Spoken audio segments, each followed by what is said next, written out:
ও আব্বাজান, ও আমার আব্বাজান রে, ও আমার বাপজান, কলিজার টুকরা আব্বাজান, আপনার কাছে আসছি আমি আরো একটা প্রস্তাব নিয়ে। এর আগে আপনাকে আমি একটা গান শুনিয়েছিলাম, সেই গানটা হলো আব্বাজান বিয়ায় আমায় তাড়াতাড়ি দিয়ে দেন। ও আব্বাজান, এই গান শোনানোর পরে আপনার মতো মানুষের বিবেকবোধ জাগ্রত হয়নি? আপনার যে একটা সিঙ্গেল ছেলে আছে এটা আপনি চোখে দেখেন না? আপনি আমার বিয়ে দেন না, সামনে শীত এসে গেছে, একটা সিঙ্গেল ছেলেই বোঝে শীতের দিনে বউ ছাড়া থাকার কি কষ্ট। কথা কর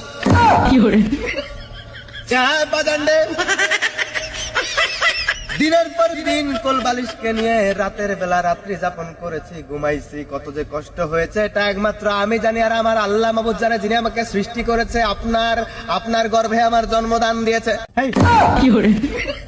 আমার আম্মা জানের পেটে গর্ভধারণ।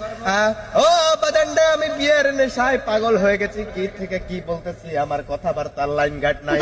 আব্বা জান, বেয়াদবি হলে মাফ করে দিবেন, এত কথার বাড়াতে চাই না, দয়া করে শীত এসে গেছে, আপনার এই সিঙ্গেল ছেলেটার দিকে একটু নজর দিবেন, আর আমাকে দয়া করিয়া মায়া করিয়া বিয়ে দিয়া দিবেন একটা সুন্দরী ফুটফুটে হিজড়া মেয়ে দেখে।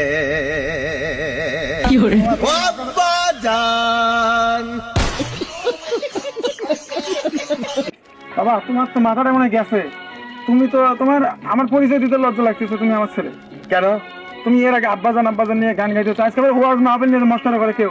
আব্বাজান এটা মস্করা না আব্বাজান, এটা আমার ভিতরের কষ্টের বহিঃপ্রকাশ।